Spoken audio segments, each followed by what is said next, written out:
Assalamu alaikum. Wa alaikum assalam wa rahmatullah.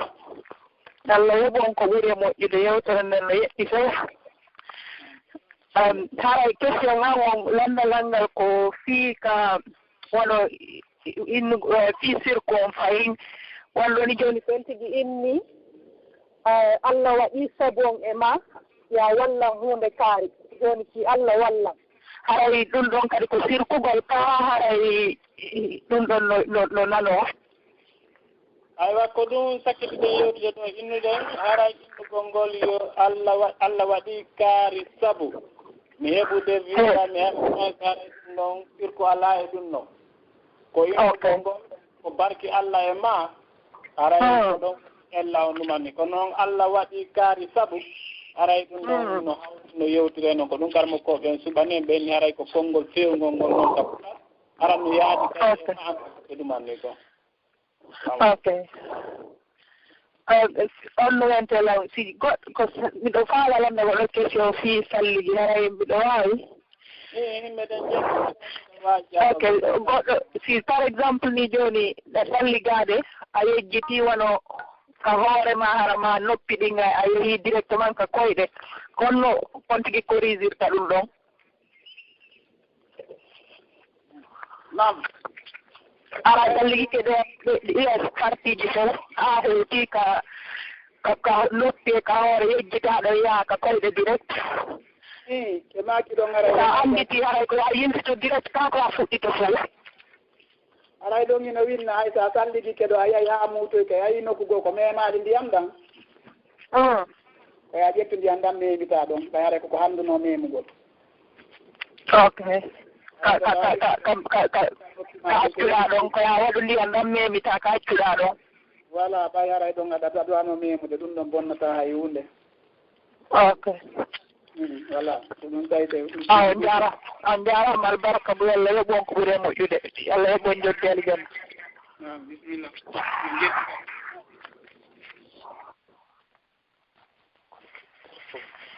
assalamu aleykum ɓewtitanaɓe ɗo joni natire ɓe email fatumata binta assalamu aleykum waleykum salam awa ustade no jenti on ɗo awa milan fala landade ɗo si ɗuma miɗo yii ka kamilu ko suratul muntamati aya 11 on nam ka ɓe wi ɗon wo si tawi woni ɓeyni anno ɓeyni nulaɗo si tawi woni heferɓe ɓen ari e fe maɓɓe landagol yoɓe yaafano ɓe wondira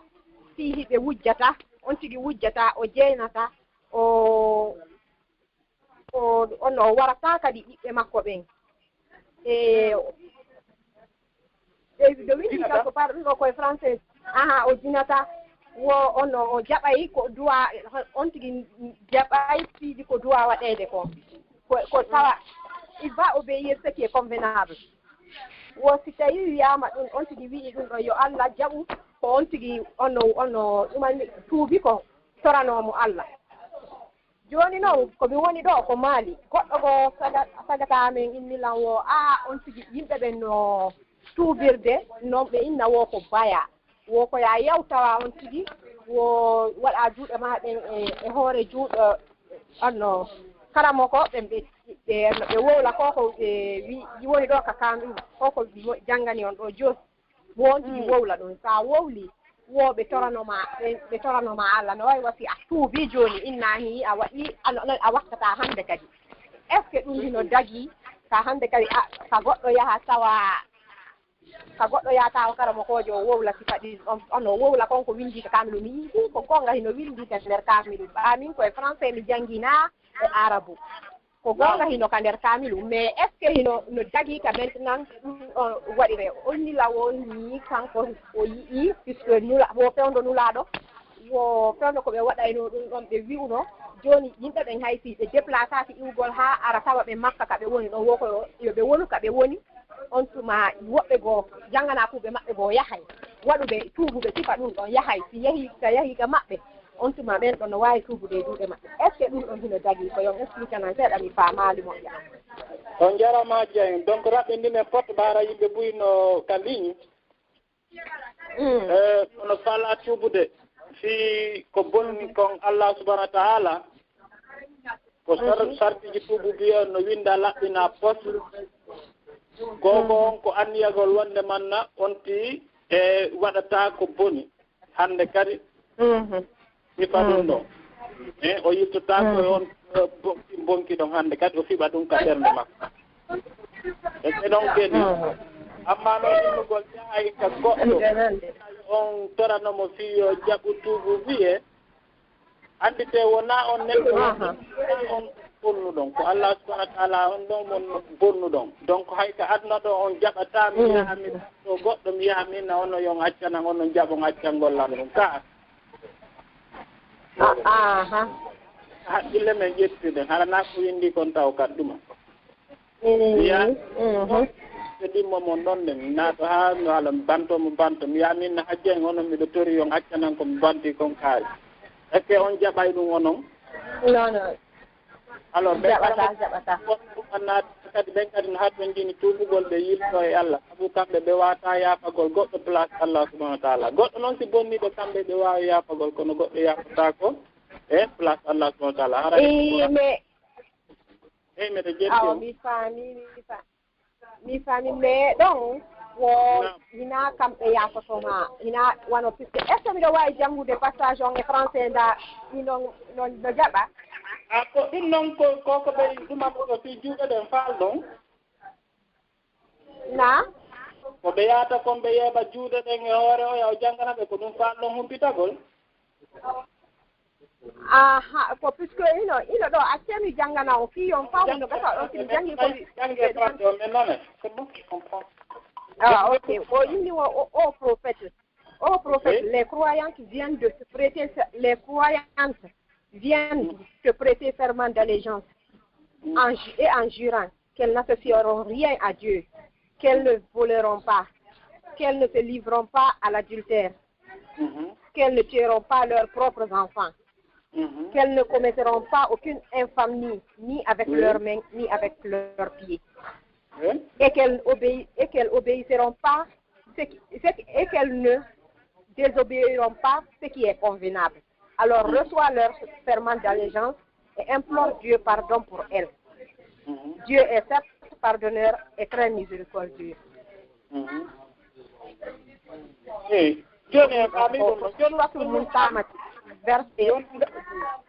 Joni lay koye raɓɓiɗu on anndi ɓeeɗo on wattanayiɗa ɓeeɗo naaɓe man ɓeeɗo ko arɓe yeedigol nelaaɗo pour argol kal islam ga na wattanayiɗa moƴƴa ɓeeɗo nayno ko siba bakkatuji yonde e waɗɗiri ɓeeɗo ko yeedigol e nelaaɗo fiyo ɓe yeeto nelaaɗo ko ɓe wonno ara nun ko ɓe watta ɗum hannde kadi ɓe naaɓe kal islam ok hari ɗum ɗo ko ɓe wonano wona hari ɗon naajulɓe donc kono ɓe naatira islam hari jooni ko wattangoyɗa ɗon moƴƴa haray kadi naa kadi wanndu ɗon enen tuububuye men ɗon e innugol ɓee to par ce que ko ɓe ara ɓe wowla ko laaɓi fof ɓe annda ɗum ɗo hannde kadi ɓe watta ɗum ko fewndo jahiliya fewndo majjiyanko en jooni noon ɓeeɗo noon jooni si ɓe ari ɓe innay hannde kadi min waɗata ɗum ɗo min waɗata ɗum ɗo min waɗata ɗum ɗo so nera tawi ɓe haɓɓii ko goonga anera winna ok mi jaɓanii on ko ɗum yeeyondirgol e ɗon so ɓe holli ɗum arano yeeyondirgol e nelaaɗo ɓe jewɓe ɓe focca juuɗe nelaaɗo salminta hay gooto ko ɗum ha ɗon tan hay karon ko ɓe fuɗɗi sa daginde on yeeyondiral ɗon buye maɓɓe rewɓe garano focca juuɗe nelaaɗo inna cañum salminta te po janan ko ɗo fuɗɗa sa innegol no haɗa salmingol ɗe po janan donc bakkatuji men ɗi enen tuuɓuɗe enen julɓe ɓen enen on no waɗana ɗum sariya feere ɗum kan ɗum gandata ɗo bonni Allah subahana taala ta ɗaɓɓitu goɗɗo goo ta yaw ka goɗɗo goo fewtito Allah salligoɗa juula daɓɓiɗi inna Allah fewtitama irtoɗa inna Allah mi bonnima hunde kaari yaafolam o yaafoma ala kadi innoma kadi o yaafotako ma nani nami awa mi jaɓi nani assalamu aleykum ɓaara janggo juuti joni yaafeni men ƴetta woɓɓe on jarama buy mi weltike Allah ko baraji ɗi mamin assalamu aleykum oustade waaleykum salam ko Mouhammad Salih e immorde Liége naam wonima Salih no wa ɗon nala toon ko fewndi toon alhamdulillah meɗen e jam suuɗi kemen moƴƴa noon awa meɗen landiɗo lande ɗiɗi si tawi no newna ɗe juuta noon kadi nam ara nun ɗum wano innugol barki Makka e Madina hara hino sella ka woti ginna ɗum ɗum nam ɗiɗo bon ko waɗugol yawgol ka goɗɗo inna e wotigi waɗane istikhara nam ndas ko noon ɓe innirta e siko istikhara o wotigi waɗan ɗum istikhara nam ko jarama nam o landi kadi o landa himmude quoi ha mbiɗa andi koy kono noon hatta mi wala ɗo minna kono accen ɗum kantine mi jaaboto gasi yoɓoya o ñande goo nam bon wono ko ɗum wolɗo nane ɗiɗen goɗɗo wondirta Kaaba wonirta Nelaɗo wonirta Makka wonirta ceernojo wonirta hay hunde kawre leɗɗo ko Allah tagi kon si wona kanko Allah ɗum ɗon kam wonirtaki nam barkinorgol ngol noon wano mi nanay wano si hajjiyankoɓe ari ɓe maka barki Makka barki Madina barki e Mina ala hunde ko ɓe tippi ɗon e ko Nelaɗo wi kon ok ko hiɗa ɓum ɗum ɗon andi joni ɓay joni karan ko ɓenno yimɓe ndaaro moƴƴa nam joni yimɓe ɓen ɗaynoɓe yimɓe ka ndaaro joni hotiri ka wiyetegol al-istikhar joni ko toon ɗaynoɓe kadi hotiri ni ɓay joni ɓe tawi ndaaro ngo ala marsude joni ɓe winna nam ar mi waɗane istikhar ko ɗum woni ar istikhar ko tuɓinagol ka Allah nam ina faala sorde o toɗa faala jombude ina faala yawde oɗo pey ina faala wadde inna Allah subhanahu lan est ce que si tawi no moƴƴi e an yewnan Allah to si moƴƴa an kadi Allah yiltu joni noon ko joni noon ɗaynoɓe wiya ar mi waɗane ɓe inna kamɓe ɓe hoyɗi ɓe inna joni adda e mbeewa jiifa ma o yula Allah ɓe inna nagge ɓe andi joni ka ndaroto ala heɓade ɓa yimɓe ɓe fuɗɗike famade ton joni narsata faami joni ɗon Nelaɗo sallllahu alayhi wa sallam hiɓe jangginayno sahaba ɓen ka waɗugol istikhar no ɓe jangginitta goɗɗo aya ka qur'ana istikhar mbiyeti kon ko suɓinagol e Allah joni ko an o neɗɗo tum faalaɗo hunde nden immoto waɗa dare ɗiɗi waɗa duwa on so daari duwa on o yiyaymo wan joni ka husnul muslimu himo nokkeli buy sa waɗi on ɗon du'a ha a gayni joni no Allah subhanahu wa taala joni ko honno andirta Allah newnanima walla newnanalima hunde nden joni haray tawi ñande weeti o hunde nden hiɗa faalande ina e ma hiɗa yiɗi haray andu Allah subhanahu wa taala noon suɓanike ma hunde nde moƴƴena kono si tawi tun a continue tun a fuɗɗike amitude haray andu so Allah subhanahu wa taala on yeedike ma ɗon moƴƴa menen ko noon min andiri ko nelaɗo janniri kon fiyargol istikhar jazakumullahu khairan hilan landano kadi landal yomi lando fi ko yowiti ko yimɓe yahata wano barkinagol wano ka sirin Sénégal ɓay woodi inno ɗon ɓe mo heɓali feere hajjoygol Makka emo wawi yaade ka sirin haray ɗon kadi mo jaɓana o wawi wasi o hajjoyi nam ala aray ɗon ko raɓɓinɗingol ala hay nokku ko nokkeli tati jonna ɗen ko haɓɓete yahen jooɓa ɗi diina kon ɗo ko Makka e Madina e Baytul Muqaddas waɗeɗo juuɗe tati inna ɗen yahu ko heɓi kon fof Nelaɗo maaki mo yahi aray ko wiyete kon o yani e bidia ko wiyete bidia kon ko tinca ɗum ɗum jettaka e diina haray jazakumullahu nam jazakumullahu khairan ara e yiiɗi salle jaaɓi awawa isa jarama yettanike o moƴƴa kono noon aray meɗen faala o yaltito noon kadi mbiɗen suuɗi taw ceerno nan mbiya yon li seeɗe rek salamu aleykum aleykum salam rahmatullah ko faala ɗo yeete ɗum ɗo yeete assalamu aleykum ustade ñandaɓe kay Skype toon kadi sino faala landaɓe hara en jindidira e ɓen ton e ɓe ga ɓe makki kadi woyen andintin ɓe kay Skype hara yontere hande bayana on haray ɓe kay Skype wata jentade ɓay ustade ne waɗa ɓe ɓen bayana haray ɓe ala Skype ko jentore haray yontere hande inchallah haray ko andingol ɓe wonɓe kay Skype toon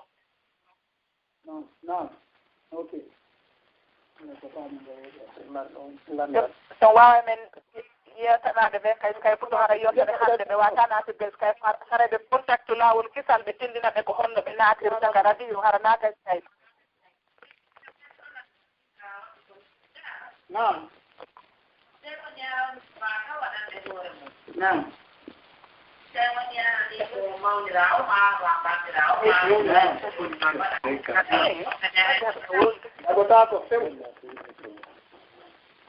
Boya yow janga on nani ko min joni ko nela ko jandiray no yimbe wan ko listi sama be jandiray no aya qur'ana non o fami sina ko tuuti ha jangu gongo tuuta ha ye jetto deftere batton karon ko be listi yonke dara mun dite walla fonton deftere ne kilo wa jangude allo walla jetton deftere ne kilo wa jangude hatta kadi fonton deftere ne jango ko windi donc ngara ka don kadi hay muskila laayni ɗum tan wawa wonde inchallah amin amin amin waleykum salam wa rahmatullah ustade assalamu aleykum yalo eɗen ƴetti woɓɓe kadi kaɓuɗo mi andi ko mbekata ɗi yo mais fala siɓe landi ke yo répétu question par ce que minen ga men ala nande ko ɗoni landade ko andita ɓe kadi ɓe landi ke ɓekata ari ko ɓe landino ko si tawi goɗɗo no wawa simo mari bandirawo ɗum o inna yo waɗamo listihara ustage on ɓe maki dagotako ko ɓe wakkilo ɓe ƴetta deftere nden ɓe janggana ɗon hoore maɓɓe mettaɓe aray ko on ɗon question feƴƴi on ɗo eɗen heeɗi goɗɗo kadi waleykum salam min yagandiɗo mbaɗɗo lande ɗiɗi comme fala landade nam landa lananaga hala koko yomiti fayin e waɗgol listihara o wono si goɗɗo ɓaare koyɗi goɗo to wono o tigi si holoɗi no ittani speeji e sadaka haɗa koyɗi go topo koyɗi feytan donc mi faanande wono si o tigi waɗi ka listihara o haɗa ko kanko waɗani hoore makko donc o waɗo o hoyɗa imo jillida ittugol sadaka wono ka nder koyɗol walla no daganimo ittugol on sadaka joni ɗuno ko landa ladanal e ɗimmal ngal kadi koko yomiti kadi e shirko on waɗo goɗɗo haɗa o tigi dañjoto haɗa to woni kanko tun himo wuula wono jinna e ɗum haɗa ɗum kanko tun himo wuuli simo wondi e goɗɗo kulol ngol iwa walla ɗum ɗon ɗo naati e shirka ok barakallah on jarama joni haray ka istihar ɗa haɗa ɗon min laɓɓinani on ɗon moƴƴa fi mum min laɓɓinani on ɗon moƴƴa fi mum ɗum ɗon on ko min yeeti on hay gooto wawata waɗande goɗɗo istihara ko an tu wawata waɗande hoore ma sabuna ko an tori allah kadi ko an hollata waala gongol inna no hoyɗude ino waɗa sadaka ɗiɗo piiji fof a waalata ko hoyɗa sa waɗi istihar hiɗa hoyɗa hunde nden kala inɗoma waaloto si waɗi istihar hoyɗa oɗo ha joni famade ko nelaɗo maaki kon koyɗi ala toon hay hunde arata e makko arata e makko hunde wo piiji ɗiɗi ko si tawi hunde nde waɗɗa nden siɗa faalande continue yiɗugol ma waɗugol hunde nden siko ayni jollam faala soodude oɗo oto waɗa istihar ñande weeti o si Allah noon suɓanike ma no moƴƴi e ma hara ñande weeti o hara hiɗa yiɗi soodugol hunde nden hara ñande o tawi noon moƴƴa e ma a aami tawi hara ɗum ɗon ko ɗum wiyete istihar jaɓanen kisomiɗiɗa hara yimɓa ten jaɓanen kiso gettoniɗa bonde ko hombo ɗe ok mi faami ok on ɗon question si hulugolngol si tawi a wonda e ɗaw antuga hulay siɗa wonde goɗɗo koni ɗum ɗon on licence ma hara ko anndi ken ɗon ko harayno goɗɗo hey ha woɓɓe nena ɗum ko ano jinna seytan woni nanngude on tigi ko wiyeto woɓɓe joni no naɓe mocce ko sifa ɗin piiji par ce que jinna seytan ta wondemo ko fuɗɗotoma piiji goo ko kolkulol ha wonde ko ɗen jaggol sifa ɗin piiji hara yonti ko wattande hano woodi askaaɓe ɗon tigi janggata waalo haɗa konti janggo ɗin piiji respecta hoore mum haɗa kadi wattana yiɗa sifa on neɗɗo kadi ɗo yalta hara o ƴettali parfum o watta ko debbo hara o waɗa o yalta par ce que ɗum fof ko nodde ɗum jinna seytan artikiraani hoore makko nden o respecta hoore makko nde mo waalo o jannga ko do a janngigol kon o tora Allah subhanahu wa taala no gasa ɗum ɗon iwa inchallah pasina jeeya e neeɗi ɗoygol salligagol si on tigi waalo hara on tigi no ɗano e salligi ɗum ɗo no jeeya e neeɗi ɗi waalagol aray nani on tigi noon jannga ayatal kursi on jannga ɗon après qullu wallah mocci ɗuma on no e ɓulawji birabbi fala ɓulawji birabbi nas do gasa on tigi si waɗi ɗum ɗon kan no gasa aray ɗum ɗon ɗi ɗiray takko makko jinna jeytaneji ɗi nam ok nam allo ka téléphone ga meɗen jenti kadi ɓe kat Skype lanni salamu aleykum aleykum salam joɗo mi wuɗi tan woɓɓe ka radio ga kadi so ɓayɗiɗo landike to waaw nam assalamu aleykum waaleykum salam hawsaade no jenti on ɗo assalamu aleykum ustade waaleykum salam wa rahmatullah lammaɗo lamdal fiyon ɗo par exemple gani hara on tigi to falani horugol e subaka ne wonno ko walleere hon bon tigi wata ñamgol maɗum ko walleere hon bon tigi wata gopugol par ce que hara goɗɗo no to ngarata start har subakan ko ɗo won natugol allo way miɗen ƴenti on haa ka waktu ka on ti ñamata ɗon si yo hoore si ɓay wonde par exemple ɗo subaka ni sikki ɗum sara fuɗɗote 4h30 ni on hara jama toon noon hara ko wawi si on no par ce que 5 heures et quelque ni joni noon teno fiyonde ko ñamgol ngol ɗon ko haalere hombo wata ñamgol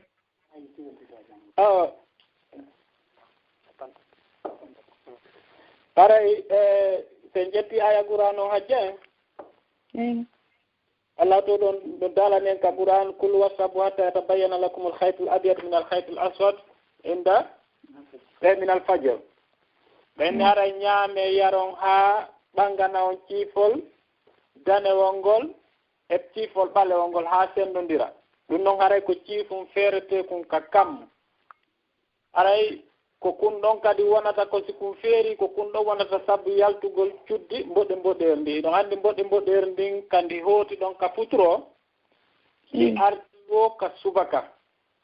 ko ɗum ɓe inni en e laawol wano imam malik ka futuro on si tawi tum mboɗe mboɗeer ndi muti goɗɗo no waawi wonde ɗon berko o waawata juulugol darnde futuro hara geeƴe o yoni kew gelike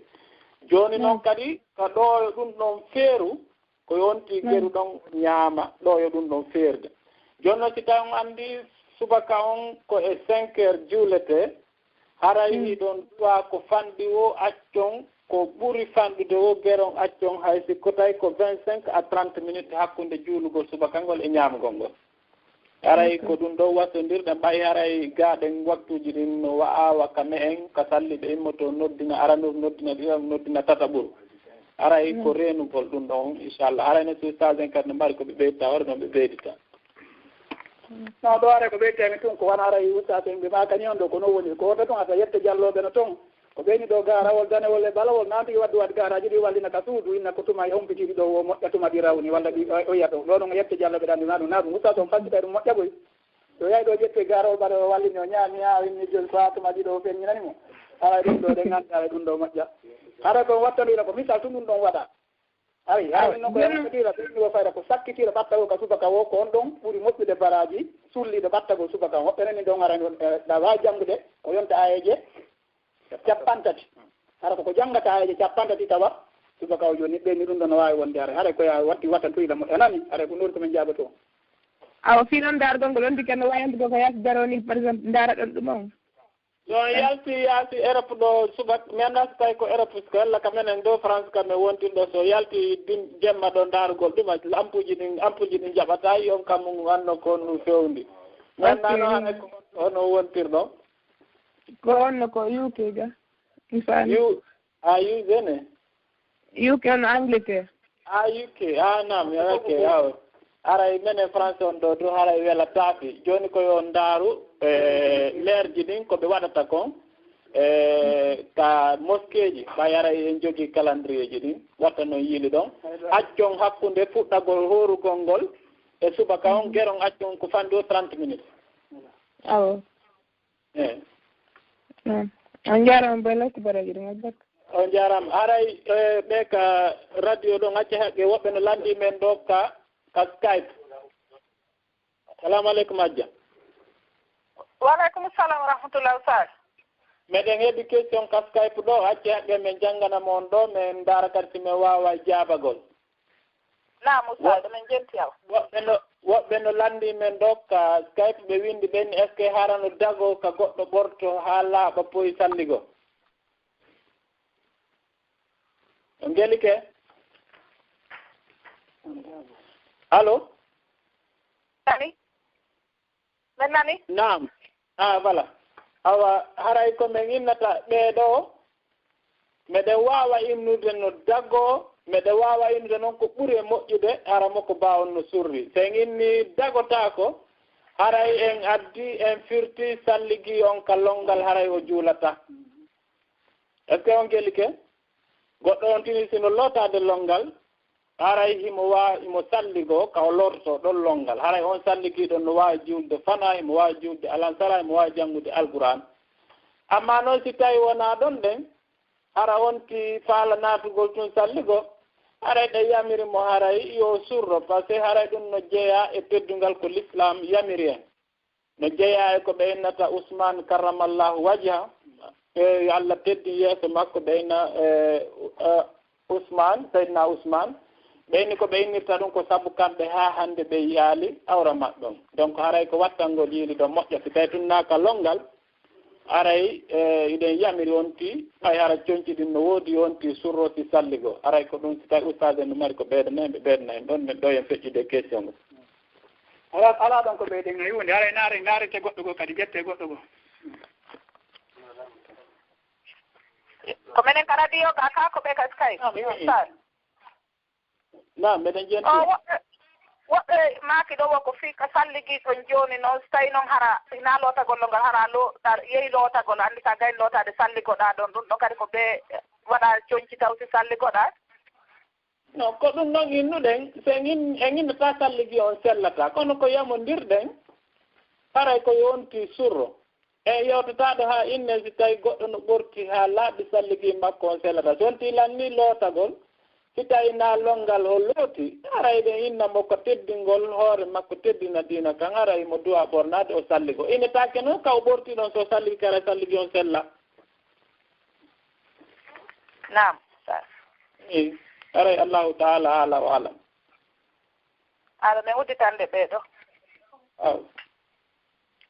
assalamu aleykum aleykum salam rahmatullahi wa barakatuh jarama dina ala toon ɓe jelti e majjani awa mi faala landagol ɗon ɗo min mi woopi time on ko Amérique mi woni miɗuman ni ko time on mi wawaali hawrondirde e bayana on mi faala andugol so tawi ɗon mari backup number numéro hara on tigi no wawi heɗitoyade any time ɓay mi yaali ka ɗum aka Facebook gasi ɗon joni haray ko ɓe feƴƴinɓe on ɗon ɗen fii e yewtu ko ono eɓen toggure pumpondirgol ɓay ko ɓen jogani en jankoy koy minen kadi gaɓe capitaine men ɓen a waɗe pré minen e ɓe ga men waɗi pré bisimilla fuɗɗe aray ko ɓen ousage nam ɓen lamdiɓe ɗon si ɓe jogii ko ɓe windira mi wolana ɓe ɗo numéro hara playback ok la jogii ɓe jogii ok on waɗay minen mi andawno honno noddirton to minen ɗo ɗo ko 0017 ok min ko Amérique mi woni mi anndaala ɗum noon si waawa marsude ɗonne so ono eɗon ɓuri anndude toon ko no noddirton ko 0017 ok 0017 12 12 775 775 70 70 39 ok ko ɗon ko gooto ok ko ɗon ko 75 8010 ok onno mi jogii moƴƴi on jaaraama moƴƴana ɗum ɗo no moƴƴa honde tawi ko hono woni schedule mon wargol bayana on ko vendredi on tun ɗi ko vendredi je ɗen tum min mari bayana ɗo e 21h30 l'heure e honno l'heure France on ɗo min mari noon darso e talata e sem l'heure on ɗon kadi 21h30 l'heure France ɗo min mari darso e alarba e 22h l'heure Paris ok moƴƴi on jaaraama moƴƴana yalla yoɓon ko ɓuri e moƴƴude on jaaraama kadi wonɗo nder ɗum humpaade suga ɗum ɗo ko honɗum wonton ma ko numéro honɗum o faala mo wawi windande laawol kisal inchallahu haray ɓe oti ɓe jartoto ootima ɓe nodditamo ɓe informa mo kala ko faala kon anndude haray ɗon wawi windande laawol kisal ok aw on jaaraama modi yalla yoɓon ko ɓuri e moƴƴude aleykum salam ustaji ɗo min udditande woɓɓe awa meɗen jenti o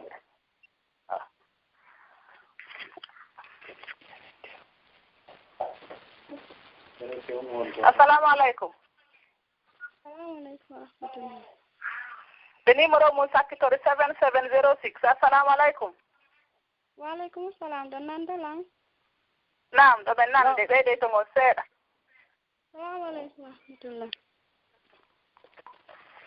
Usaɓe no jentiɗo. min landal hangal ko tawi wono goɗɗo no waawi wadde istikhara wona fii buumagol.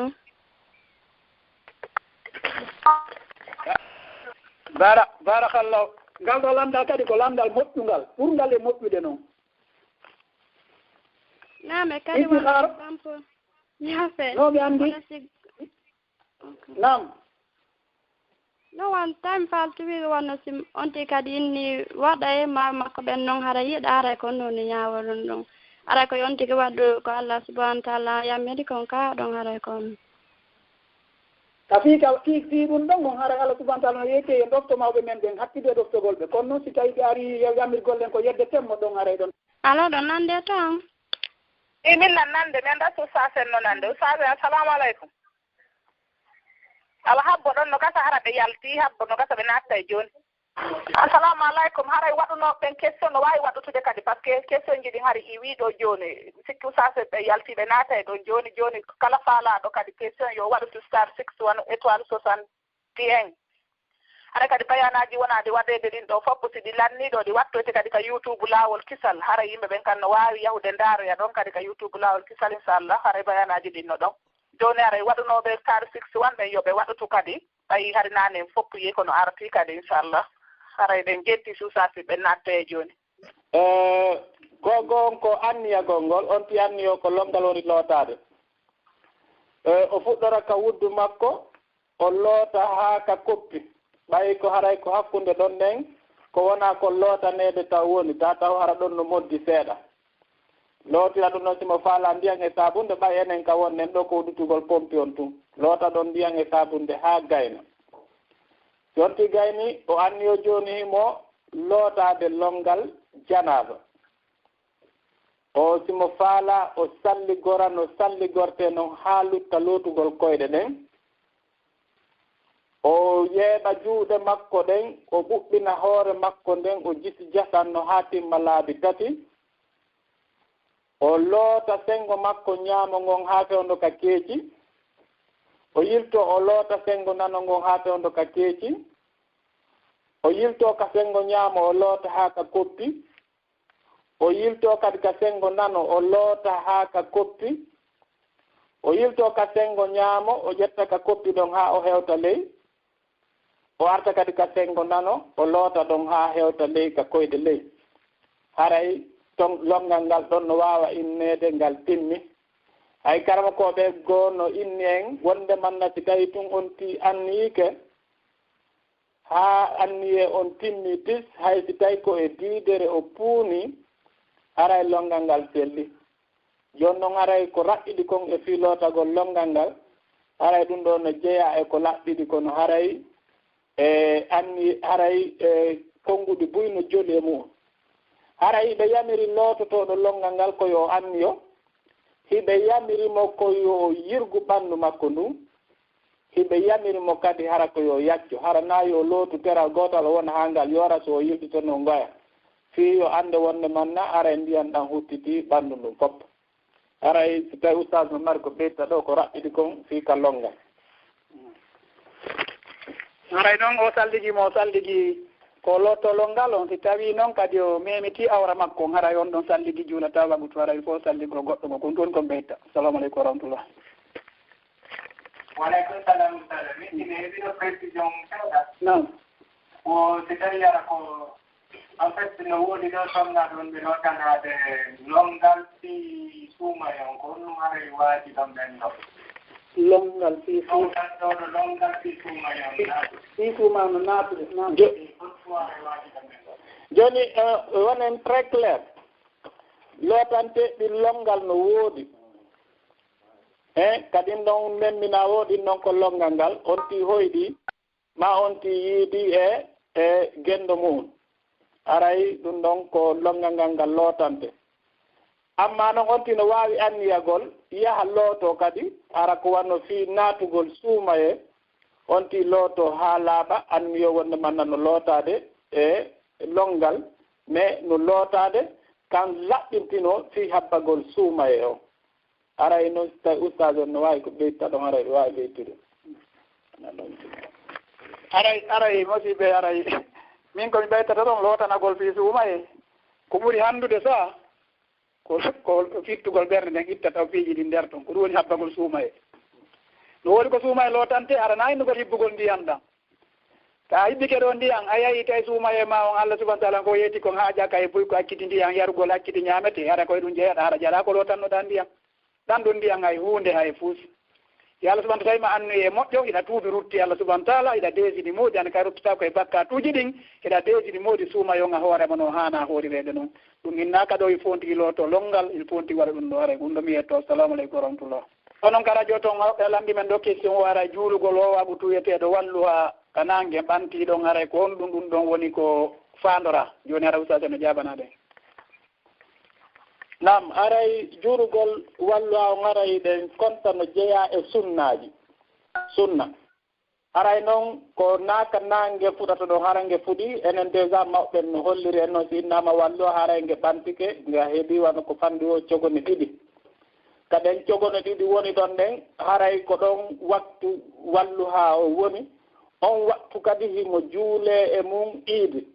on waktu kadi himo e juule e mum juma mais haray si juma on juulama on waktu ɗon ɗen si juma si fana on yonoyi kadi haray ko ɓe juulito en fana harana juma o aray ko ɗum ɗon ko sunna no jeeya ko rerdinama salamu aleykum wa rahmatullah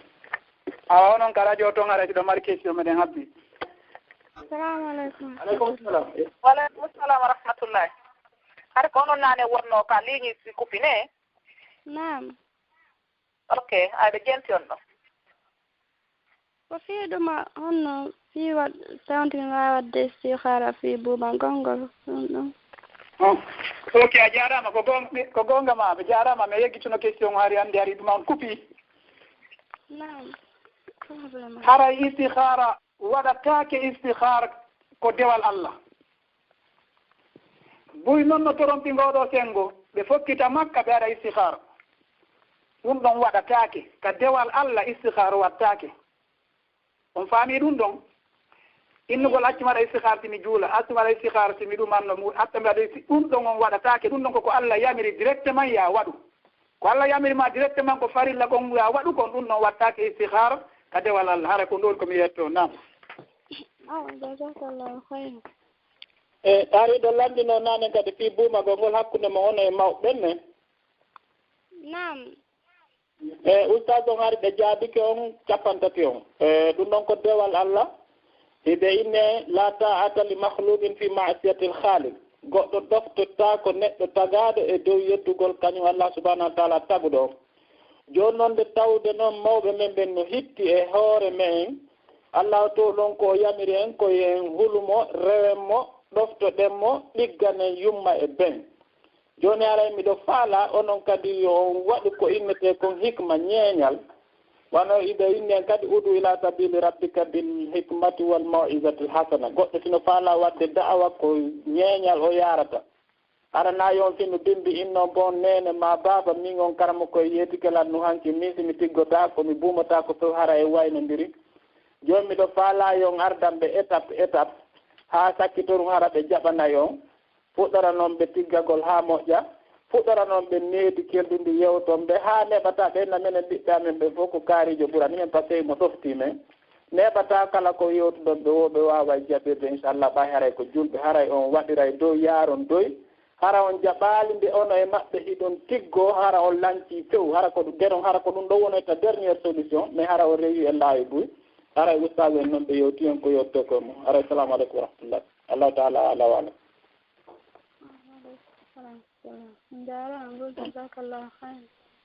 amin mais muɗi tan woɓɓe ustage nam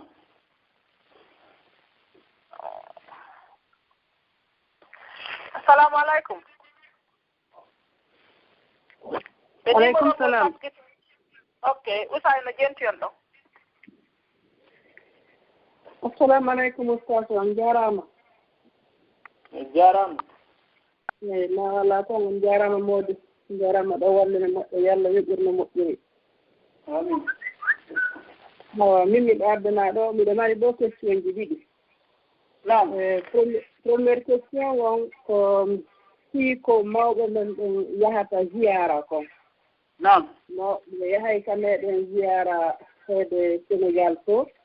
Naam. E nokkuuli buyta alqurana janngete ka meɗen. Naam. Donc minen min annda jooni ko holno ɗum ɗo woni. Naam. On acca noon par ce que mi woofii ɗum émission on seeɗa. Naam. Question ɗiɗa bon. Question ɗiɗa ko on ko gonno par rapport à émission feƴƴi ɗon yontere feƴƴi nde fii ka dewgal kadi. On mi anndaaki miɗo wayno ɗumwiɗe so tawi komi yimbanawmo mo. Naam lamdite. Awa honno ko woɓɓe nodduno ɗo lanndi si honno hoɗooli ɗin ga. Ara gorkon no mari rewɓe ɗiɗo. Mo ferta e debbo goo ka luwa si noon debbo heɓira social on ɓen haray ɓe jillidiri hara ko debbo gooto déclaré kanko e debbo mo jombidiri ɓe ferta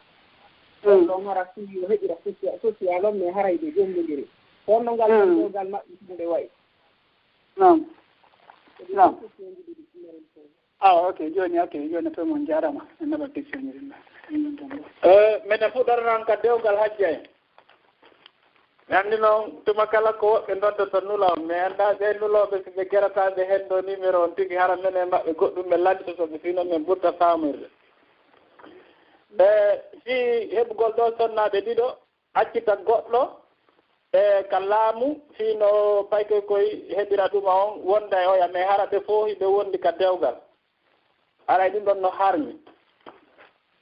aray ɗum no harmi ɗum naaɗiɗi ma tati nga taw salam ɓe maaki piiji tati sama kala majji ko soobe majji kadi ko sama kala e ko soobe kam mi fuɗɗito piiji tati sama kala majji ko soobe majji kadi ko soobe no jeeya e mum okkugol e junnutugol si a inni ɓeygu ma a junnitiimo a yehi a waɗi laamu ngun seede haray on ɗon a jonnitiimo haray on ɗon harmanima toode haray ko tala baayi hiɗen duwa anndude ka laamu ngu woni wo haray ko sariya diina no ɗonne ɓay enen kadi ko jombindirten kamen ɗum fanka ɗum waɗa ɓunutu ɗum no duwa waɗaneede seede kayɗiji ɗi winde ɗum ella o ala e mum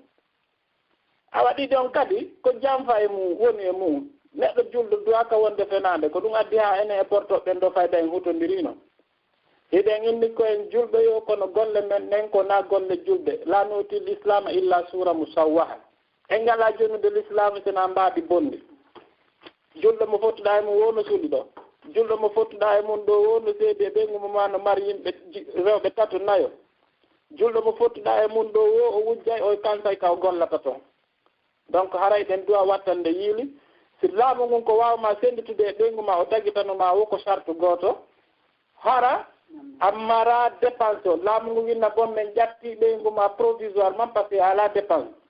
meɗen jonnuma ñalande hasaba kaari ɗo ha e ɗum sa wawi heɓude dépense on artan ɓeygu ma sina ɗum ko laamu sendidirma e ɓeygu ma o hara woni talaɗe bayinara dewgal ngal ɗumanniki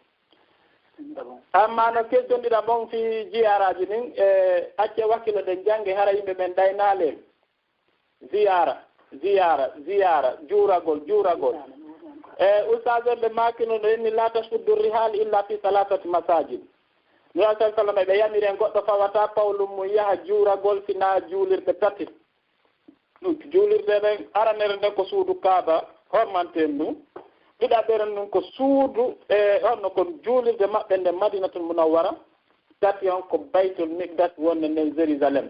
kala noon ko yawti e ɗeɗo tati haray a yalti e hadis mo nura sa sallam maaki on haray an annati e ko ɓeynata kon bid'a ko sinca haray noon ɓe inni kullu bid'atin dalala kala ko sinca e hoore diina kam mbaynulaɗo yettinanno en fof ko sinca ko ɓawa maɓɓe fof haray ɗum ko majjere nden ɗum fof ɓe inni yarata ka moƴƴere nde woni toon haray ɗum ko kaka boni yarata haray ɗum ko ka yiite haray ustage ɓeytana hen ɗon salamu aleykum haray kon ɓeytata ɗon tum haray o adi question ji haray goɗɗi gon ta question ji landagol ɗi haray en wattanayla e majji moƴƴa haray ɗon anndi haray tiji gore ko hakkuleji men tun ɗiɗo a wonde haray ɗo wawi landade question ji ɗin téléphone ji numéro téléphone ji sa ɓe ɓe yeeto hakkude mon toon ara walla déplacé ɗon ha yi ɗon sadio yeeto haray tiji gono toon koye hakkuleji men ɗiɗo a wonde har nafi intitentedi moƴƴa ha ɗum hakke ko yafoto ɗon hande ara ko mi yeeti on ko salamu aleykum wa rahmatullah iɓe jenti joni ara ɓe inni okkugol goɗɗo goɗɗum suuɗa ara o inna kadi mi innalima ya yeeto goɗɗo wonde manna mi hokkima ara inno moƴƴi nura sala sallam ɓe maaki ko ɓuri moƴƴude e sadaka fof konde junngo ma nano ngon ronkata anndude ko junngo ma ñaamo ngo yaltini kon hiɓe waɗi sadaka gooto pet waaweteeɗo feññineede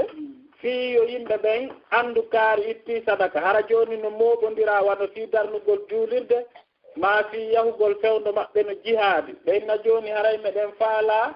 hiɗen maapori mbuuɗi seeɗa hiɗen faala ko wallitto en fii ko sooden arme ma ko fii ko darniren juulirde ɓeyni ɗon ɗen haraysi ɓeyni ko hombo waɗanta fii Allah fii sabilillah garay goɗɗo sino ɗon ɗe mi wawi inde min mi wallini 1000 euros fii yimɓe wonɓe ɓen ɗo yo rerɗuɓe kamɓe kadi ɓe wakkilo ɓe watta e hoore mum amma noon si tawi haray ko suuɗugol ngol jonna hakkunde yimɓe ɓen haray ko ɗum ɗon ɓuri moƴƴude ɓe moƴƴude sadaka fof hara nano ngo ganndal ko ñaama ngo yaltini kon aray ko noon allahu taala ala wa alam ok assalamu aleykum stage waleykum salam wa rahmatullah ok min mi faala on landade ɗo ara goɗɗo no faala buumade ni o yeetono modi makko inna ɓay ko wano par exemple amérique ɗo ɓe fotti o jombidiri e modi makko joni o habbo hasi ɓe yi afrique ara famille makko yi mo jombi on noon o buumo haray ɗon ko on ɗum islam o wi laamu saten jaban toon hara en dunnaade ñande nge yewtino fii wano sifa o suwal aray ɗen torondiri ene wootude jentago radio kisal aray tuma kala geren hettoɗen jentoɗen maasi tawi feƴƴi ɓay haray ɓe kadima ɓe jippinanayi en vidéo ji ɗin hara en jentoto aray si tawi o faalama buumade o waɗi anni on kanko e moodi makko ɓe faamotiri moodi makko jaɓanimo en tori moodi makko taw waɗa en kadi jaɓalngol hoore ko jaɓi ko charte fii buumagol haray ɗen torondiri ɗum ɗon aslan sonnaji on o hay ɓeɓe o moodi makko faala yo yi'umo afrique fii yo ɗuman harano jeeya e maɓɓe ɓe l'islam harmini déjà fii yi'ugol yeeso makko ngo haray si tawi kanko e moodi makko ɓe newondiri hay ɓe weltani moodi makko hoore ko ɓe jaɓanimo ko ɗum noon hiɗen tori moodi makko kadi hay ta ɓe jaɓu seytane ŋaaña ɓe haa ɓe jaɓa waɗugol condition e hoore ko ɓe jaɓi kon haray jilli e mbile seeɗa haray ɗen torondiri yande sabi Allah assalamu aleykum wa rahmatullah on jarama ara gandi ɓe faamiɗon ne on jarama ok on faamiɗo on jarama ɗon ara ko noon ko sawe maake no ara ko noon waɗir toon ara ba saison hocciɗo kadi lagine ɓe faalaɓe ma yiide toon ara ɓenno ko mawi makko ɓen ara ɓenɗon kadi a wawi ittude ko vumi ɗon ko yeeso maɓɓe ara no dagani on ko itta ko vumi kono noon haray woɓɓe gono toon haray ɓe hana yiide o yeeso makko ngon walla ɓe hana tere makko ɗin haray ɗum ɗon yoɓe wat hañila moƴƴa ɓe ndaara moƴƴa ko mbo duwaɓe yiyoyde lagino ɓe hano ɓe yiide ɓe lagino si ɓe yahi ɓe wawi ɓe yiide ala probléme ɓe wawi ittude tiggane ɓe yiyaɓe seɗa andano ɓe ene moodi makko baba moodi makko donc yumma maɓɓe di on ɓenɗon fof ganduɗa hoore ma ɗum neɗɗo ma ganduɗa hoore ma mo wawatamo jombude ɓenɗo no wawi mo yiide yeeso ngon no wawi mo yiide mo wikkat ko tiggi kon hara ɓenɗo noon ɓe wawatamo l'islam kala ko ɓe jeeyi l'islam wawa jonnaɓe yoɓe jombumo ɓenɗo no wawi mo yiide ala probléme kono noon ɓeɓe anndanɗa hoore ma hara l'islam kala ko hamma l'islam no wawi jombude on noon haray on ɗon haray ha naare ko yata witta ko ɗi ko tiggi ko yeeso maɓɓe assalamu aleykum wa rahmatullah aleykum salam wa rahmatullah udditande ɗo assalamu aleykum mo udditaniɗoɓe numéro mum sakkitori ko 61 58 assalamu aleykum waleykum salam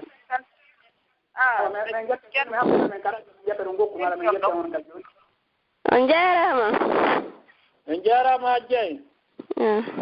yew saga mi yibayano mi weltike foto jarama minen kam mi welti ko jettiɗon men ko nden torondiri waɗugol ko nanuɗen kon kala ko yaadi e diina kam inchallah amina hay ko landal gotal mi mari ɗo nam ko gore jallandila est ce que no dagi ko julɗo yaata windo kakko min wano Europe gani sonti maayi yo docteur ɓe ittu ɓernde makko nde maɗum joppe makko ɗen okka goɗɗo est ce que ɗum no dagi ko julɗo waɗata haray o question mon ɗo ko question lugguɗo seeɗa men nani hay docteur ɓe ɓen no yewtati makko wona docteur Amadou Ory haray meɗen torondiri bugo oɗo yeeso mais ɓurta waɗude bahas e makko maɗum si tawi no woodi karmakoɓe go jentiɓe en wawa ɓe faltude ɗo vite fait ɓe falta e kono haray menen kadi meɗen nani fi jawabon kono min falaka yeetagol on ko min nani kon sago amen koyo min yiw tigi ka winndi ɗon ɗen fi e ɓagodir haray ko ɗum noon si tawi noon oustage no mari ko ɓeyta ɗum haray ko ɗum wallala joni o ɓugori yeeso sella jaɓe joni on jarama lokkaji alati men jaabi keɗo ko andan hoore mon haray ko ɗum annini ara waɗanani men tigi meɗen mari dalil mon tigi komin tippi haray on yayi ɗon on jogui toyke ɗum tawi hara wona no woniri haray ɓurta ɗum majjude joni on acce ɓawi haray koye laaɓodir reedu yontere hande simin andimo kala ko ustaji waɗoyo wonde question jinno ara hara min yeetike ɓe ka radio oɗo question ɗum ɗo haray hani hara on jentoto nde yontere hande inchallah Sall jeɗe on jarama no baraji ɗi ala men ƴetta kay kabdal kadi woɓɓe kay no kaddiga question ji wonon ka radio ok ko ɗiɗo loftiɗo ustaji nandiɓe ɓe mi andano toon jaboto ɓe to wadde men jetta o ka Skype ɗo jetten men noon kadi awa gasi ustad hara men habdi woɓɓe goon no landi en ka Skype ɗo ɓen est ce que harano dago waɗugol sonnaɗe ɗiɗo ɓe o jombi ɓen e chambre goto aray ko yette baɓɓen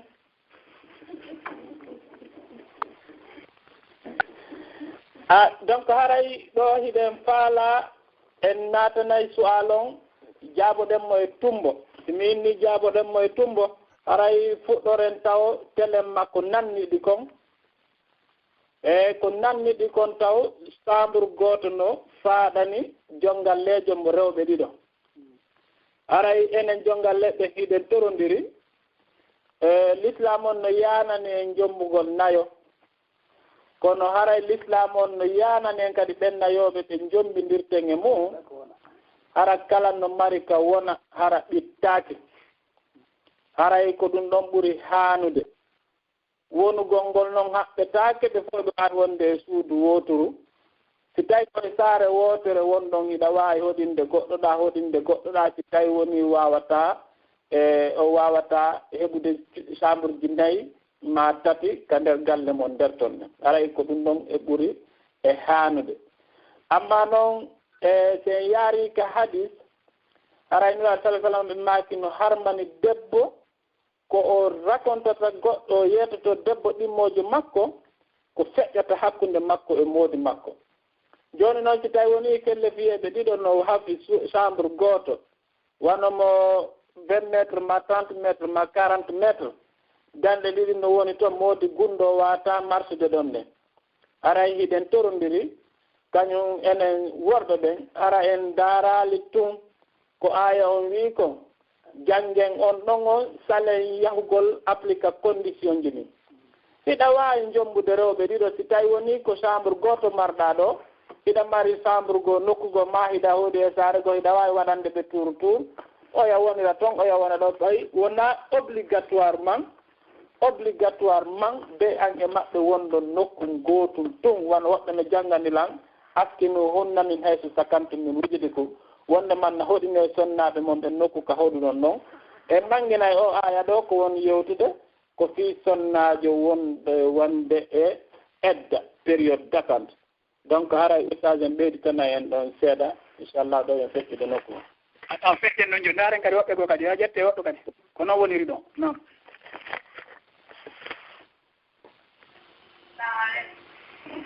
aleykum salam amen ƴette kay kabga woɓɓe nam minen jogui ɗo landal wono ɗi joni ara goɗɗo no marini ande nam eyi a andiki ni joni a defi ma andiki duuɗi a okki woɓɓe so tawi ɗum ɗon kadi ara ɓe tukku tawa non ok o jarama hajja en aray ittugol sadaka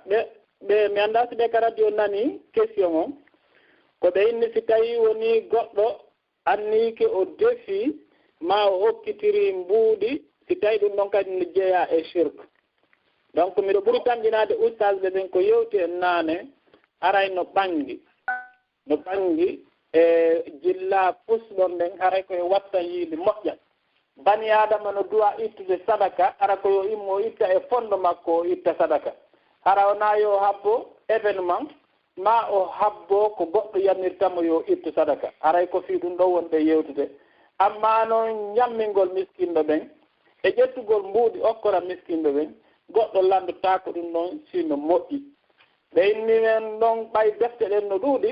goɗɗo arno landi nulaaɗo sa sallam woni nulaaɗo yeetlan kon ɗum woni dewal par ce que defte mon ɗen no ɗuuɗi trop laaɗo maaki ko woni dewal ko moƴƴugol ngekko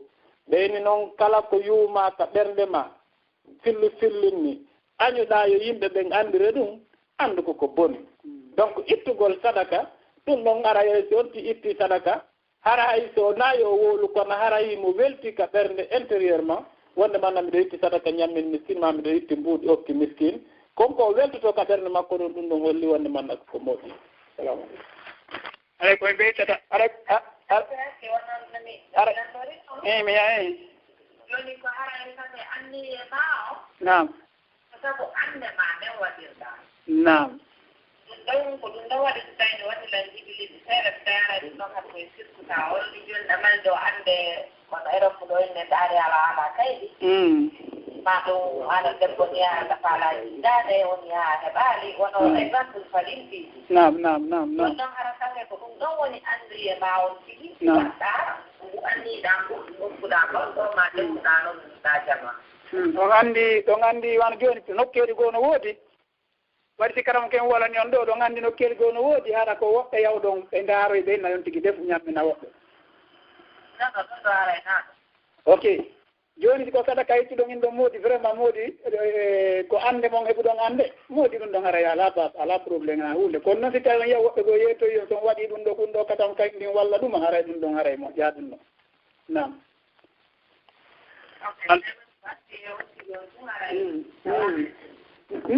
non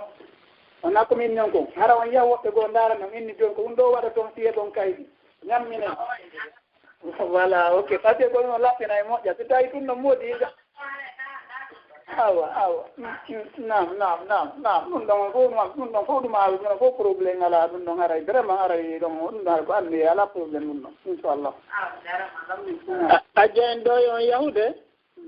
mi ɓeyditana hen ko ustage maki kon ɗon enen fof Europe ɗo kala no mari annde mo fottuɗa e mo wo ko annde on ko mbarnoɗen kon Afrique ko kun ɗowti en ha hewtigade haray noon komi wawata on innude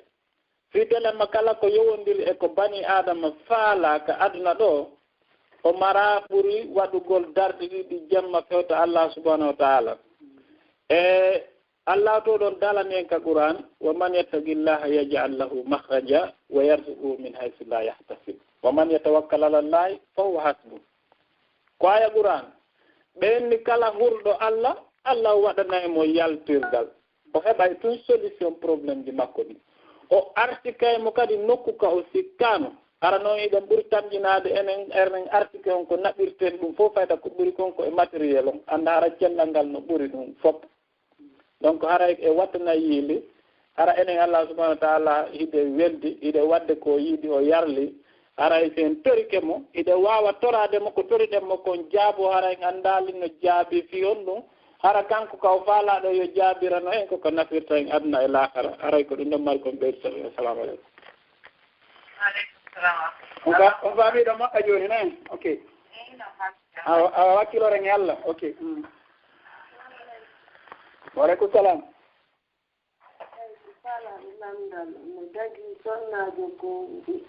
wonda e moodi mo hara moodi maɓɓe juulata jarama a diagne assalamu aleykum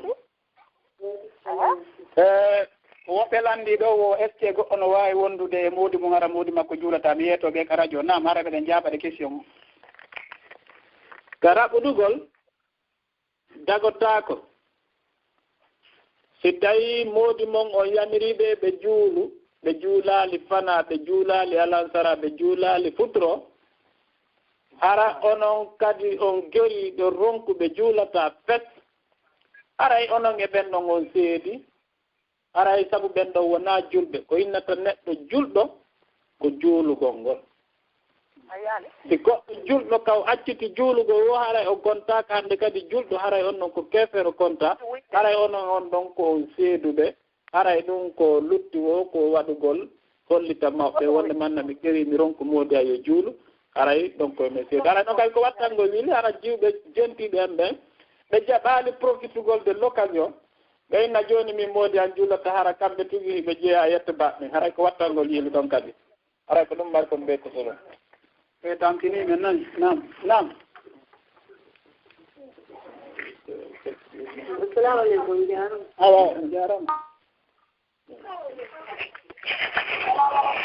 waaleykum salam awa kono min ala nande moƴƴa mi annda ko nu waɗi micro mum on ittemo siɗon waɗi voilà on jarama joni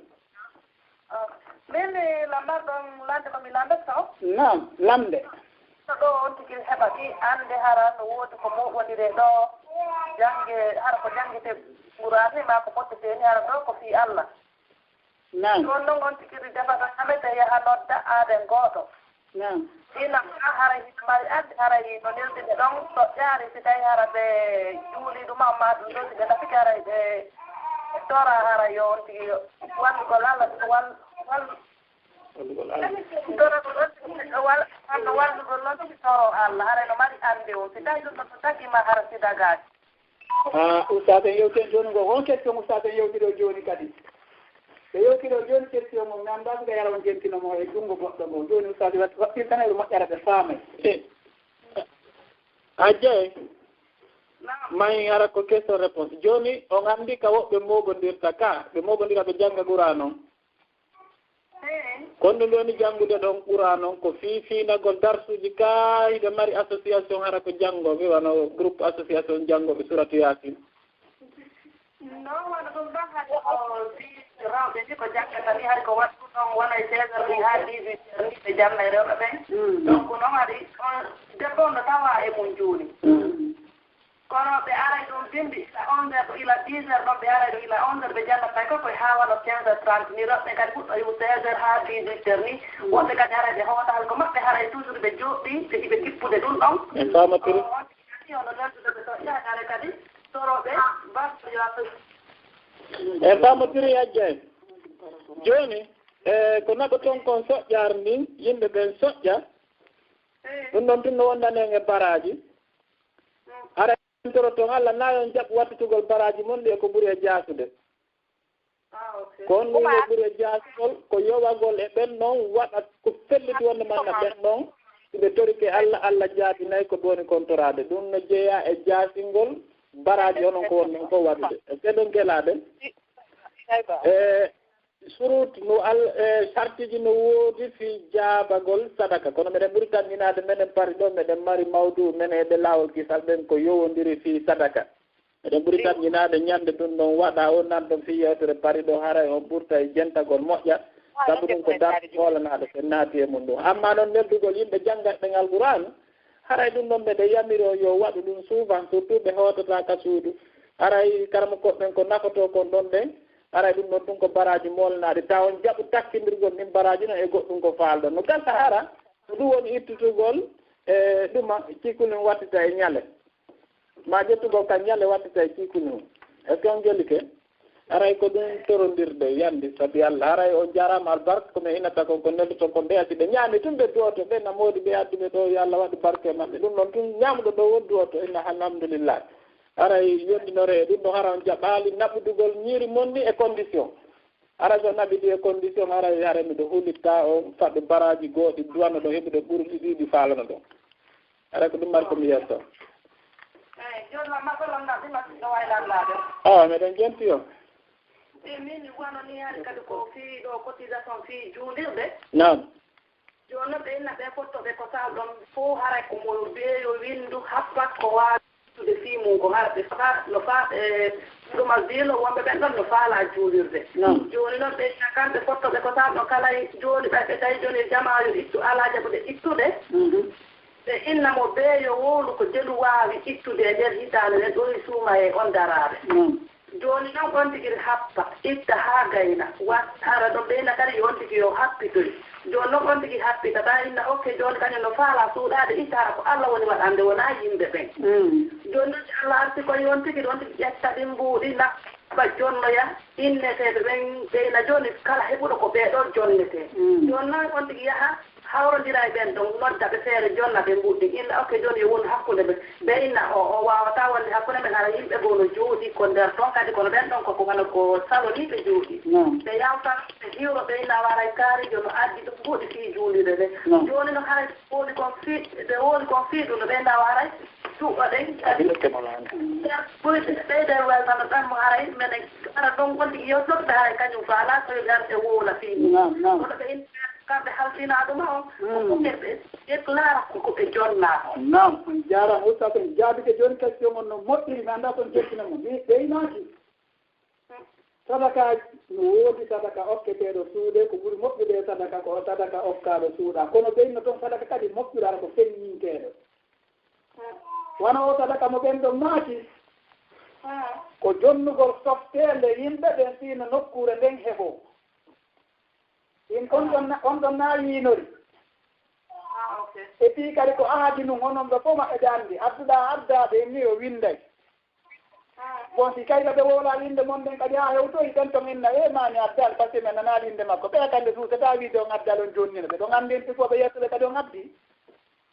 anndi fof mo il faut feeña voilà ɗum ɗon bonan sadaka yaltingol mo sifaji cotisation ji sifa ko sifaji fiiji ko heɓoto juulirde en ɓayto ko janngata en diina ɗum ɗon fof wargol on sadaka itta ko woni tun sadaka ɓuuɗɗo ɗumanaɗe sa ittayi si ɗum innama naaya ittu am ko ɓuri fannude ko si ɓen ɗum waɗen sabi Allah fino hunde kay heɓoro haray ko ɓe yiyamira ɗon naaya an warɗo ko fanɗi ko ya habto wallinde ko ya habbo taw wano si ɓen ni 1000 € woɓɓe no toon aranga jogii anaroma ara joni par exemple 200 €. woɓɓe toon jogii 500 woɓɓe jogii toon 700 habbota ɓen fof taw wallina ha hewta noon martaba ma kadi wallina sa wallini ko fanndi kon ɗum haray ko anndali hunde nden haadi nde heɓo voilà joni haray kon ɗon haray wonde haray innaɗo yeetere ɗum haray assalamu aleykum wa rahmatullah eyi joni ala ƴetten ɗon ɗaren question ji tati ɓe ka radio walla ka gasuɗen ɗon nam minni yimɓe ɓuyno artiga kono mi sikki joni jaaboɗen landal gootal may haray ko inere woni arde ka moon to minen kadi ko minuit woni ko arde ka amen ngara min dawa golle bimbi haray hatten ɗo hannde awa inchallah haray waɗanimen ɗon ko hawri menen kadi mi yaamen munno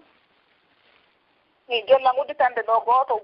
jowono lutti ɗo kono langudditande gooto luttuɓe haray yaafo haa yontere hannde inchallah ɓay harana soñjidire kadi pande aray woɓɓe yahay golle bimbi inchallah aray onon kadi ton inere yoni aray jemmi pande awa ok assalamu aleykum aleykum salam ɓeɓe numéro mum sakkitori 7195 assalamu aleykum ɓe numéro mum sakkitori 7195 assalamu aleykum a wara ɓeyɗo ɓe wedditi oustage joni mudditan hikkiɓe ɓen ɗon ara ɓay ɓeyɗa ƴettale fof yaɗano mi hettomi yaɗa assalamu aleykum waaleykum salam wa rahmatullah oustage no jentuyen ɗon o bandirawo men landi ɗo question o inni suuma e hewti tawi ko sowiɗo mo nawni o hoorali joni noon moodi makko in taw hooru suuma e on feƴƴi e moodi makko toujours in taw hooru wo joni noon konno gerdata haray ko ɗum noon question makko on joni haray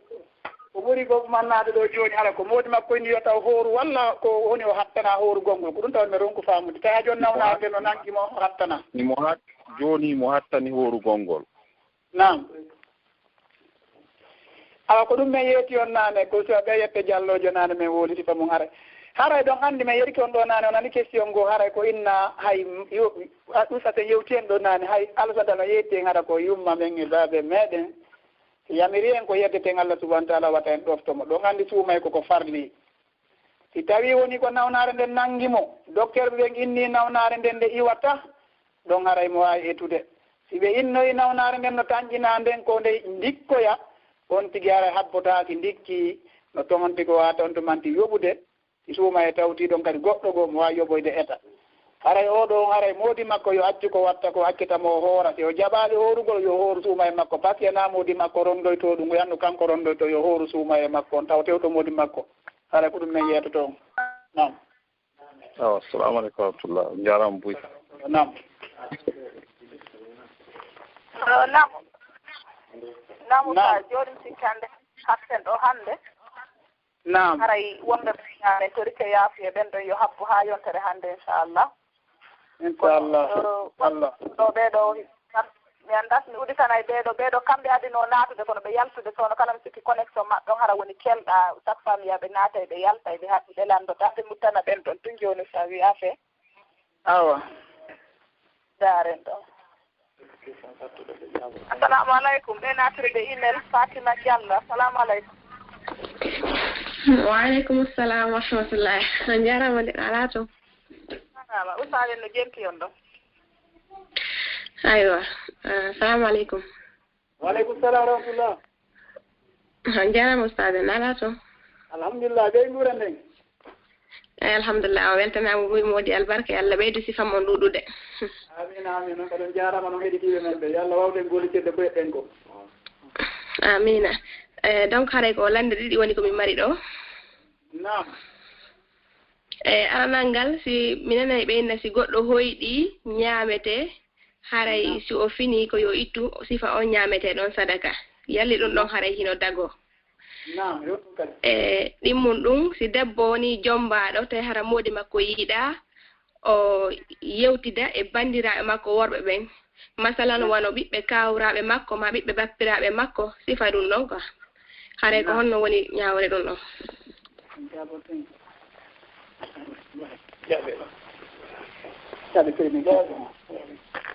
haray fiika koyɗol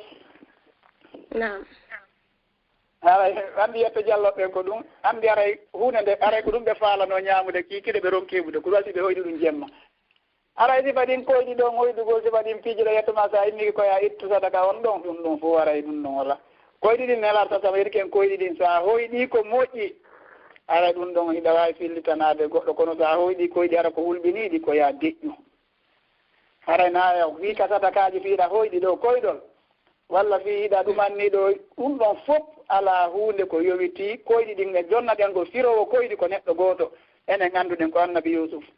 ɓen jonna firugol koyɗi aray ko hedditi kon fof menen fi koyɗi ɗin ɗum ɗon on min anndatimo ko min antuɗo nelaɗo yerkeɓe mo hoyɗi ko moƴƴi emo faala yeeto goɗɗo si hoyɗi kadi ko hulɓini yo deƴƴu hara yolnala e gooto haray fi sadakaji ɗin si tawi kottuma hoƴƴen koyɗi si waɗen sadakaji ɗin haray ɗum ɗon on haray hulɓinike ñande o ñande weeti yon tigi ɓittu sadaka nelaɗo maki sadaka e albalaw no jippira hayde hakkude leydi e kammu ha sadaka on ƴetta albalaw on bugo uno yaka ndiyam haray ɗum ɗon komi yetto assalamu aleykum wa rahmatullah joni aɗa kan weɗɗi kay kadi o question heɓitiɗo on question mo makko ɗon ɗo Moussa Diabol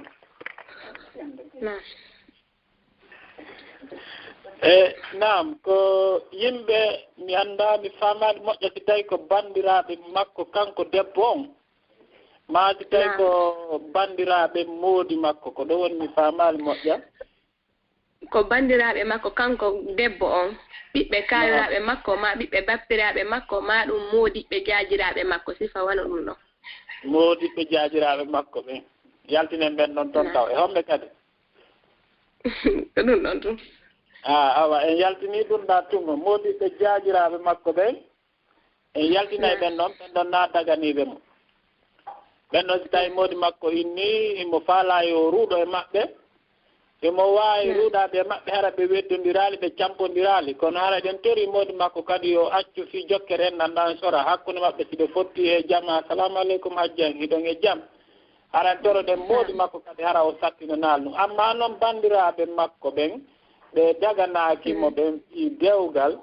ɓen ɗon haray ɗen tori moodi makko ko ɓuri ko moƴƴude yo accu kanko e ɓen ɗon ɓe jokkondira sabu ko ɓen hokkimomo iɓe tawa e hokku ɓen ko kamɓe woni ɓeygura wootere nden haray no jeeya ko yewtunoɗen ñanden ko yowodiri fi dewgal haray koko waɗata koko tokki ennan e ko rewi e hoore sunna nulaaɗo sallllahu alayhi wa sallam haray ɗiɗen torondiri ɗum haray ko ɗum torondirɗen mais annda woɓɓe no yimɓe kiiɗon ka ɗuma ɗo si tawi menen maɓɓe famotira e maɗum Oustaz en donc haray ko darsuji ɗin kadi waɗa e ɗi mardi e mercredi woni ko mi faala heɗitade donc haray si mi ɗaɓɓiti ga e wono e mardi e mercredi mi hawrodirta e mo mi annda so haray ko leeron woni mi humpitaki ka ko honɗum waɗi nam haray donc menen ɗo menen ko yewtere nden ɓe jonni men haray ɗum ɗon o noddeɓe ka radio o numéro ɗo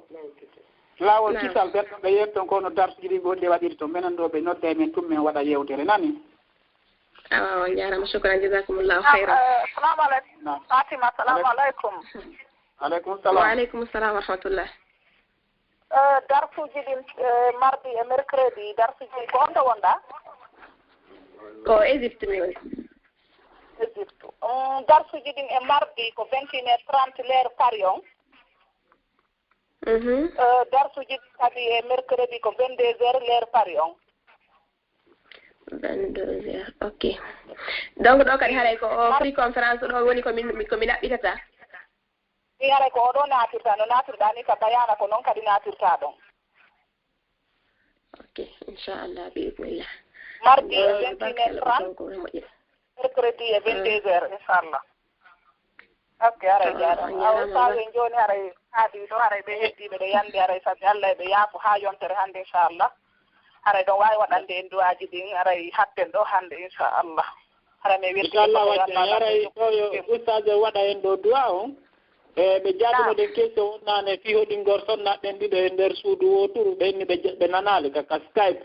mi annda so tawi on tippinano yahi ɓe yewtere nden ara ɓe jentoto question réponse ji ɗin ka raɓɓinɗingol andi ɓe kay Skype no yewtude minen ga men nanta ko ɗum watte safa men yo fillito réponse o e ɗuma yo fillito laldi ɓen est ce que no dago ko goɗɗo hoɗinna sonnaɓe makko ɗiɗo e nder chambre goto nam ari en yewtino ɗum nane inuɗen ko ɓuuri moƴƴude yo gorko on yo geɗo heɓana sonnajo makko kala suudu sabu si tawi ɓe wondi e nder chambre goto ɓittodiral ngal waɗay ara inno sala salama no añi imo yewti imo huuɗi hay sonnajo fillitotoɗo ko feƴƴata hakkude gendo mum e mum fillitanagol goɗɗo go'o joni noon si tawi woni ara koɓe kelle fiye e honno hellifaɓe tato woni e nder suudu ndum haray ɗon no naniti seeɗa ka goɗɗo wawata walade ɗaano ɗon haajugoo marsa ɗon ɗe ronka faamede donc haray ni kadi ɓe torodiri enen worɓe ɓen iɗe newnana jombugol ha nayo kono haray no jeeya e sartiji ɗi ko jombinten ko nayon haray ɗen wawi ɓe heɓande nafakka e ka ɓe hoɗa donc haray en wattana yiile ɗum moƴƴa enen worɓe ɓen si tawi noon satti ha joni jombama ara o naati haray sonnajo o wata innude si tawi ko ɗum ɗo ko be seeɗen en seeɗay tun haray yo noddu moodi makko kanko e makko ɓe famodira ɓe ndaara si ɓe wawa heɓude studio ha so tawi ko yetto diallo ɓe linanaɓe studio hum sera ɗon kenen ta ha suudu feere goo heeɓo haray ko ɗum marɗen ko yamirɗe ɓen ɗon haray joni en hattay ɗo hannde no makirɗo noon ɓay haray meɗen jogui sa koye defte koye tawa ɓe jaɓamen koye ka lawol haray oustage en duwanto en ɗo waynodira inchallah nam haray en torki Allah subahanahu wa taala on yo Allah waɗan en jonde men ɗen baraji mum ɗin ka balantiji men yawmal qiyama haray mi weltanike on onon kadi onon ɓe wonɓe hoore ɗum ɗo vraiment yo Allah yoɓon ko ɓuuri moƴƴuɗen joddi onon jentiɓe men ɓen fof min torki Allah subahanahu wa taala Allah yoɓon ko ɓuuri moƴƴuɗen joddi ربنا آتنا في الدنيا حسنة وفي الآخرة حسنة وقنا عذاب النار ربنا ظلمنا أنفسنا وإن لم تغفر لنا وترحمنا لنكونن من الخاسرين ربنا لا تزغ قلوبنا بعد إذ هديتنا وهب لنا من لدنك رحمة إنك أنت الوهاب إن الله وملائكته يصلون على النبي يا أيها الذين آمنوا صلوا عليه وسلموا تسليما اللهم صل على محمد وعلى آل محمد كما صليت على إبراهيم وعلى آل إبراهيم إنك حميد مجيد اللهم بارك على محمد وعلى آل محمد كما باركت على إبراهيم وعلى آل إبراهيم إنك حميد مجيد سبحان ربك رب العزة عما يصفون وسلام على المرسلين والحمد لله رب العالمين